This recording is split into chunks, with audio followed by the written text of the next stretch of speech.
Hi, Pursuit. So I'm going to be bringing you guys the 1 minute word of the week. And I wanted to talk about the biblical formula for success and the biblical formula for failure.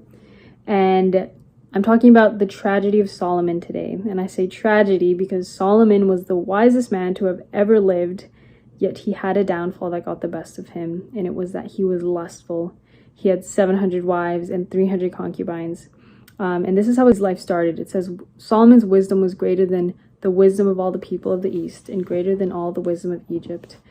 But then this is how it ended. It says, as Solomon grew old, his wives turned his heart after other gods, and his heart was not fully devoted to the Lord his God. So Solomon was the wisest man in the world, but that didn't replace intimacy with the Lord. That didn't replace full obedience to God.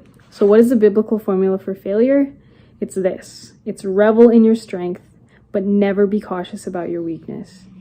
We need to overcome the weak areas in our life that God calls us to overcome. A good example is David, King David. What was his flaw? Lust, and he was also a murderer. But what's the difference between Solomon and David? Repentance. David truly repented, and he did not come to the end of his life in vain. So what's the formula for success then? It's true repentance, being aware of our weaknesses, and having full devotion to God.